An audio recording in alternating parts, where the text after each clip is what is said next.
दोस्तों नमस्कार। आरटी श्रृंखला में आज की वीडियो में प्रस्तुत है 9वीं कक्षा के भूगोल समकालीन भारत भाग 1 का अंतिम अध्याय यानी अध्याय 6 जनसंख्या। दोस्तों, क्या आप मानव रहित विश्व की कल्पना कर सकते हैं? संसाधनों का उपयोग और सामाजिक और सांस्कृतिक वातावरण का निर्माण कौन करता है? साथ ही समाज और अर्थव्यवस्था के विकास में मानव का महत्वपूर्ण योगदान होता है। मानव संसाधनों का निर्माण और उपयोग तो करते ही हैं, वे स्वयं भी विभिन्न गुणों वाले संसाधन होते हैं। यानी मानव जो है प्राकृतिक संसाधनों का उपयोग भले ही करता है, लेकिन मानव स्वयं भी संसाधन होता है। कोयला तब तक चट्टान का एक टुकड़ा था जब तक कि मानव ने उसे प्राप्त करने की तकनीक का आविष्कार नहीं किया और उसे एक संसाधन नहीं बनाया। प्राकृतिक घटनाएं जो बाढ़, सुनामी, जब किसी घनी आबादी वाले गांव या शहर को प्रभावित करते हैं, तभी वो आपदा बनते हैं। दोस्तों, इसलिए सामाजिक अध्ययन में जनसंख्या एक आधारी तत्व है और यह एक संदर्भ बिंदु है जिनसे कि दूसरे तत्वों का अवलोकन किया जाता है और उसके अर्थ और महत्व भी ज्ञात किए जाते हैं। संसाधन यानी रिसोर्सेज जो हैं वो आपदा और विनाश का अर्थ केवल मानव के लिए ही महत्वपूर्ण है। उनकी संख्या, वितरण, वृद्धि और विशेषताएं या गुण पर्यावरण के सभी स्वरूपों को समझने में और उनकी विवेचना करने के लिए मूल पृष्ठभूमि प्रदान करते हैं। दोस्तों, मानव जो है पृथ्वी के संसाधनों का उपयोग, उत्पादन और उपभोग करता है। इसलिए ये जानना बहुत जरूरी है कि एक देश में कितने लोग निवास करते हैं, वे वहाँ कैसे रह सकते हैं और उनकी जनसंख्याओं में वृद्धि क्यों हो रही है और उनकी कौन कौन सी विशेषताएं हैं। दोस्तों, भारतीय जनगणना हमारे देश की जनसंख्या से संबंधित जानकारी हमें प्रदान करती है।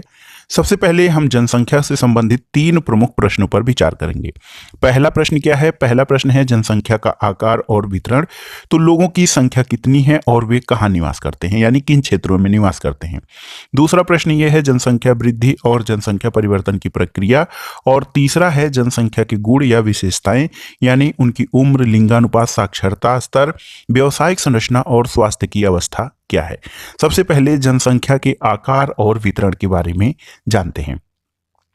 दोस्तों, भारत की जो जनसंख्या का आकार और जनसंख्या के आधार पर वितरण देखा जाए तो 2011 मार्च 2011 तक भारत की जनसंख्या जो है 12,106 लाख थी, जो कि दुनिया की यानी विश्व की जनसंख्या का 17.5% थी।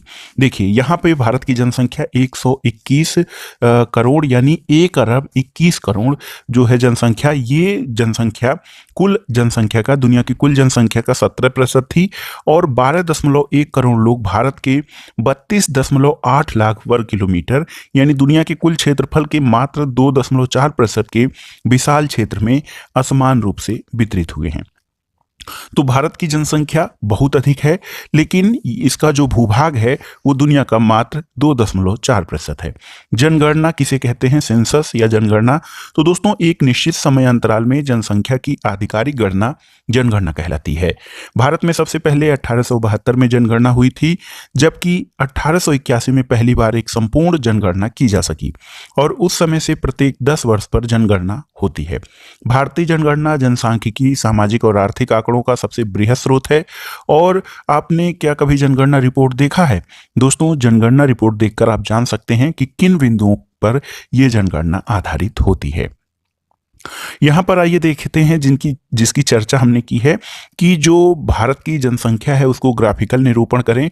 तो इस रूप में जो भारत की जनसंख्या है दुनिया की कुल जनसंख्या का 17.5% है और शेष विश्व की जनसंख्या 82.5% है।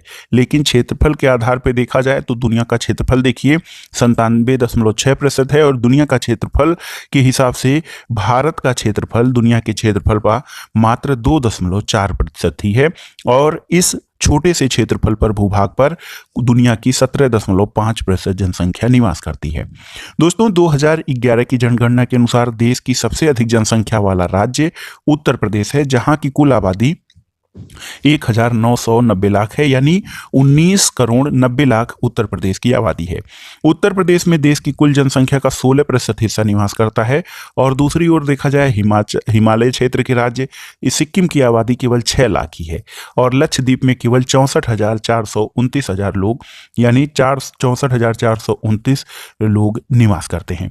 तो इस प्रकार से आप देख सकते हैं कि जनसंख्या का जो वितरण है वो बहुत असमान रूप से है। भारत की की लगभग आधी आबादी जो है केवल 5 राज्यों में निवास करती है, उत्तर प्रदेश, महाराष्ट्र, बिहार, पश्चिम बंगाल और आंध्र प्रदेश। और क्षेत्रफल की दृष्टि से राजस्थान सबसे बड़ा राज्य है, जिसकी आबादी भारत की कुल जनसंख्या का केवल 5.5% है। भारत की जनसंख्या के असमान वितरण का कारण इसके भूभाग जो है या यातायात संचार साधनों का विकास, इसके अलावा जो भौगोलिक परिस्थितियां हैं वो काफ़ी हद तक उत्तरदायी हैं। जनघनत्व के आधार पर भारत का जनसंख्या वितरण अगर जो आप देखेंगे तो जनसंख्या घनत्व असमान वितरण का बेहतर चित्र प्रस्तुत करता है। प्रति इकाई क्षेत्रफल पर में रहने वाले लोगों की संख्या को जनसंख्या घनत्व कहते हैं और भारत दुनिया के घनी आबादी वाले देशों में से एक है। केवल बांग्लादेश और जापान का जनसंख्या घनत्व देखा जाए तो भारत से अधिक है। बांग्लादेश और जापान का जनसंख्या घनत्व कितना है आप पता करिए। दोस्तों 2011 में भारत का जनसंख्या घनत्व 382 व्यक्ति प्रति वर्ग किलोमीटर था। इसमें बिहार राज्य की जो जनसंख्या घनत्व है वो 1102 व्यक्ति प्रति किलोमीटर है। वही अरुणाचल प्रदेश में केवल 17 व्यक्ति प्रति वर्ग किलोमीटर में रहते हैं।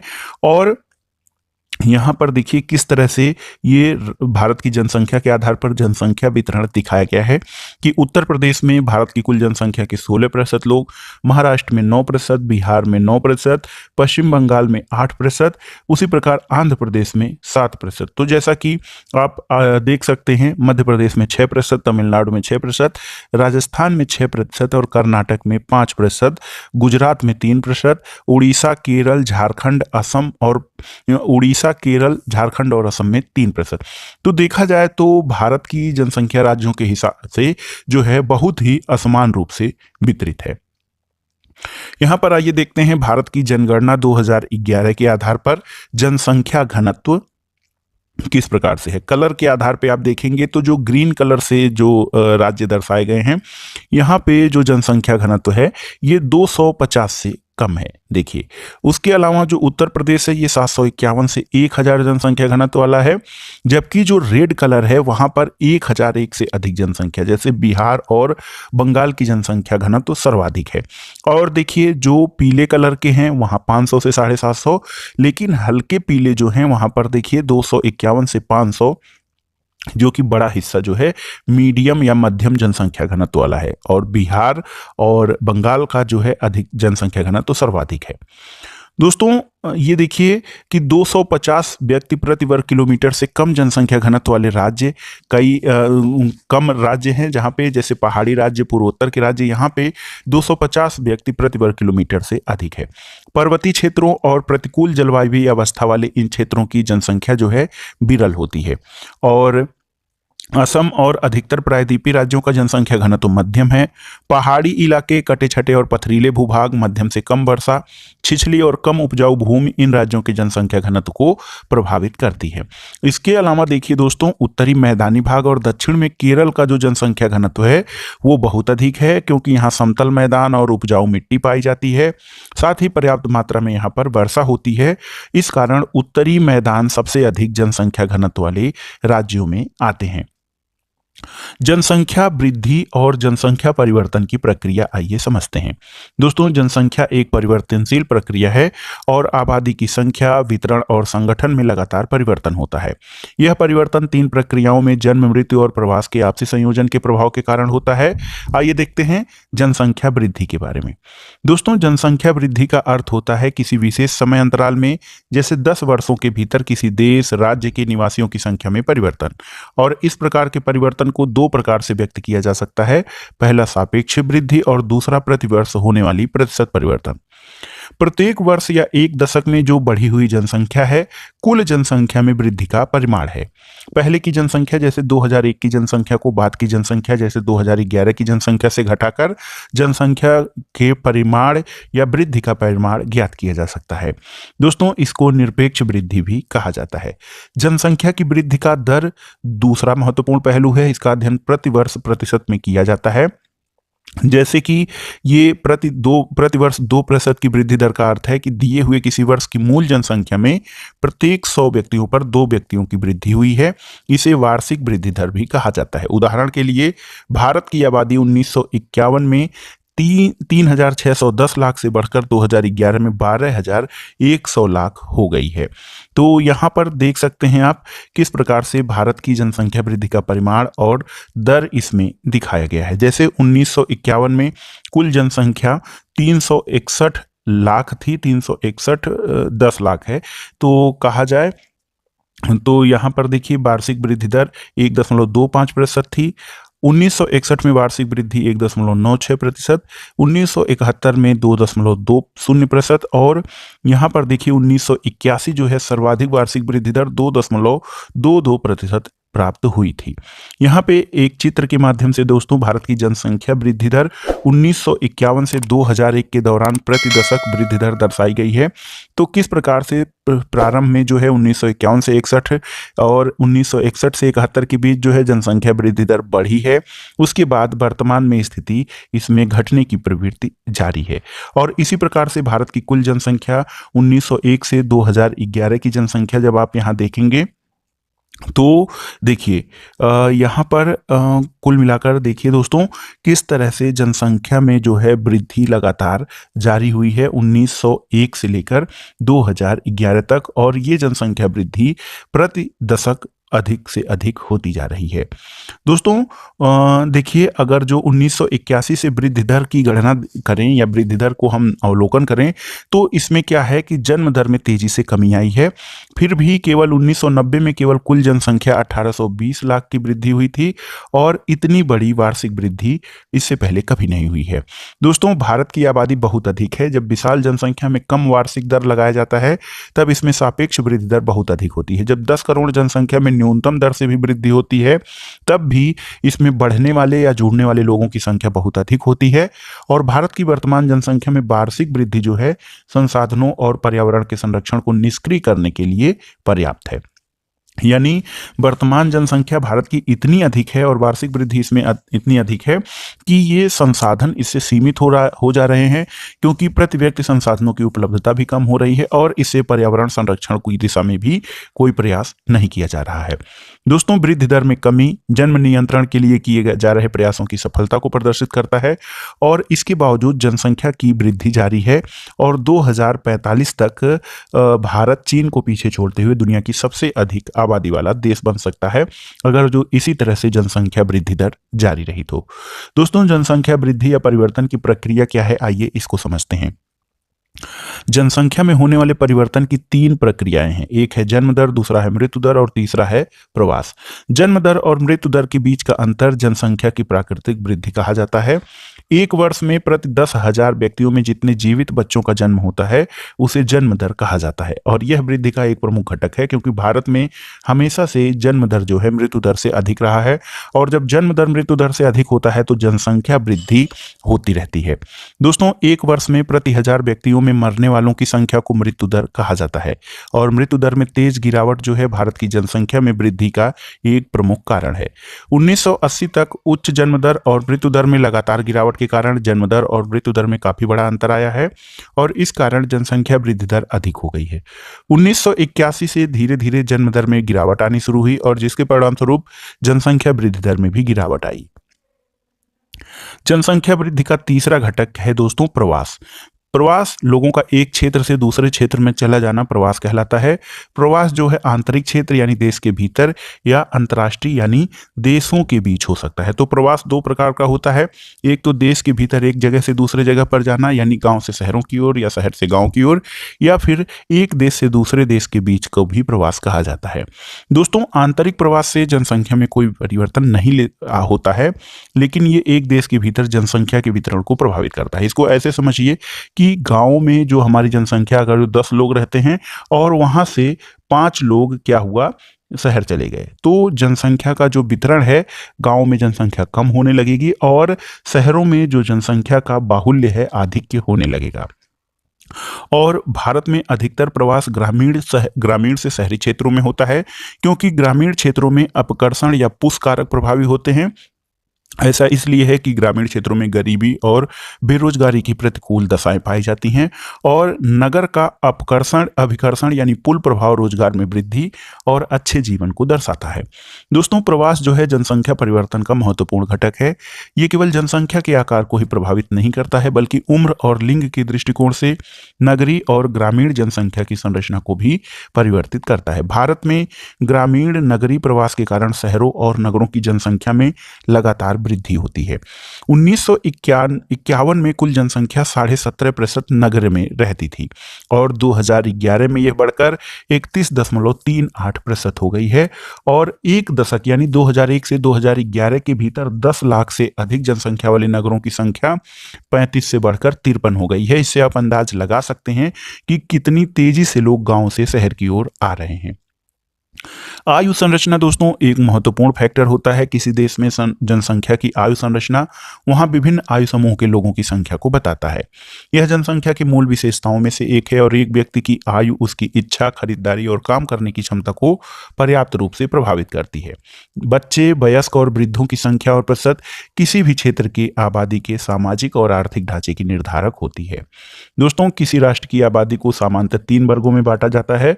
बच्चों की आबादी जो कि 15 वर्ष से कम होते हैं, ये आर्थिक रूप से उत्पादनशील नहीं होते हैं। बच्चे जो हैं 15 वर्ष से कम आर्थिक रूप से उत्पादनशील नहीं होते हैं। इनको भोजन, वस्त्र और स्वास्थ्य संबंधी सुविधाएं उपलब्ध कराने की आवश्यकता होती है। दूसरा वयस्कों की आबादी होती है जिसकी आयु संरचना 15 से 59 वर्ष होती है। ये आर्थिक रूप से उत्पादनशील होते हैं, जैविक रूप से प्रजननशील होते हैं और जनसंख्या का कार्यशील वर्ग होते हैं। और तीसरा जो प्रकार है ये है 59 वर्ष से अधिक वृद्ध लोग। ये आर्थिक रूप से उत्पादनशील या अवकाश प्राप्त हो सकते हैं, स्वैच्छिक रूप से कुछ कार्य कर सकते हैं, लेकिन भर्ती प्रक्रिया के द्वारा इनकी नियुक्ति नहीं होती है। तो देखिए, भारत में जो आयु संरचना है यहाँ पर बच्चों की संख्या जो है, देखिए सबसे अधिक वयस्कों की संख्या है 58.7%, वृद्धों की संख्या 7% के लगभग है और 34% जो है वो बच्चे हैं। तो आप अनुमान लगा सकते हैं कि भारत में कार्यशील जनसंख्या बहुत अधिक पाई जाती है। दोस्तों, बच्चों और वृद्धों का प्रतिशत जनसंख्या के आश्रित जनसंख्या के अनुपात को प्रभावित करता है क्योंकि यह समूह उत्पादक नहीं होता है और भारत की जनसंख्या में इन तीनों समूहों के अनुपात को आपने देख लिया है। भारत में कार्यशील जनसंख्या सर्वाधिक मात्रा में है। दोस्तों, लिंग अनुपात या जो सेक्स रेशियो है वो भी महत्वपूर्ण होता है। लिंगानुपात प्रति 1000 पुरुषों पर महिलाओं की संख्या को कहा जाता है और ये जानकारी किसी दिए गए समय में समाज में पुरुषों और महिलाओं के बीच एक समानता की सीमा मापने के लिए महत्वपूर्ण सामाजिक सूचक है। देश में लिंग अनुपात प्राय महिलाओं के पक्ष में नहीं होता है। इसके कई कारण हैं क्योंकि कई लोग बच्चियों के जन्म को अभिशाप मानते हैं, लड़कों के जन्म को वरदान मानते हैं। इसके अलावा जो हमारा समाज है पितृसत्तात्मक परिवार, उसमें भी हर परिवार की इच्छा होती है कि उसके घर में बच्चे पैदा हों, मतलब लड़के पैदा हों, लड़कियां न हो। भारत में लिंगानुपात को 1951 से 2011 के बीच कैसे दर्शाया गया है? 1951 में जहां पर भारत का लिंगानुपात 946 था, 1961 में 941, 1971 में 930, 1981 में 934, 1991 में देखिए बहुत ही कम 929 हो गया, 2001 में थोड़ा सुधार हुआ 933 और 2011 में ये अब 943 पे है। दोस्तों, केरल की बात की जाए, केरल राज्य की बात 1000 पुरुषों पर महिलाओं की संख्या 1048 है। पुडुचेरी में प्रति 1000 पर 1038 है, जबकि दिल्ली में 1000 पर 866 महिलाएं हैं और हरियाणा में 1000 पर 877 महिलाएं हैं। ये जो विभिन्नताएं हैं दोस्तों, ये बहुत ही जो हैं कहा जाए तो सामाजिक संरचना को हमारे जो है दर्शाने के लिए महत्वपूर्ण सूचक के रूप में कार्य करती हैं, क्योंकि देखिए किस प्रकार से जो है बहुत ही अंतर आता है हमारे सामाजिक संरचना में और एक तरह से ये हमारी सोच को प्रदर्शित करता है कि महिलाओं की संख्या जो है वो दिनों दिन घटती जा रही है। साक्षरता दर बहुत ही महत्वपूर्ण है। साक्षरता किसी जनसंख्या का महत्वपूर्ण गुण है। केवल एक शिक्षित और जागरूक नागरिक बुद्धिमत्तापूर्ण निर्णय ले सकता है, शोध और विकास के कार्य कर सकता है। साक्षरता स्तर में कमी आर्थिक प्रगति में एक गंभीर बाधा है। 2011 की जनगणना के अनुसार एक व्यक्ति जिसकी आयु 7 वर्ष या उससे अधिक है, जो किसी भी भाषा को समझकर लिख या पढ़ सकता है, उसे साक्षर की श्रेणी में रखा जाता है। दोस्तों, भारत की साक्षरता स्तर में धीरे धीरे सुधार हो रहा है। 2011 की जनगणना के अनुसार भारत में 73% लोग जो हैं साक्षर हैं। इनमें से 80.9% पुरुष और 64.6% महिलाएं साक्षर हैं। ऐसा अंतर साक्षरता दर में इस प्रकार का अंतर क्यों है? तो हमारे समाज में महिलाओं को पढ़ने लिखने का अवसर नहीं दिया जाता है, केवल बच्चों को पढ़ाया जाता है। लेकिन अब स्थिति बदल रही है और लड़के और लड़कियों की शिक्षा में कोई अंतर नहीं किया जा रहा है।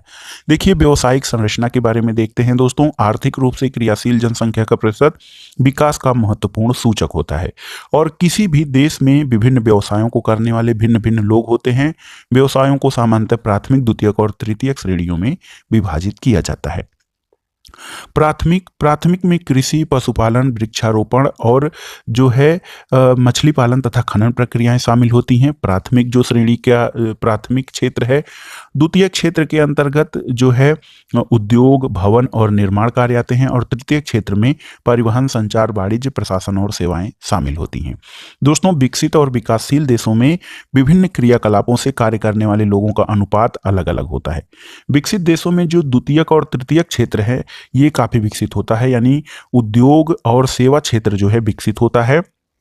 यहाँ पर द्वितीयक और तृतीयक क्षेत्र में लगे हुए या कार्य करने वाले लोगों की संख्या का अनुपात अधिक होता है।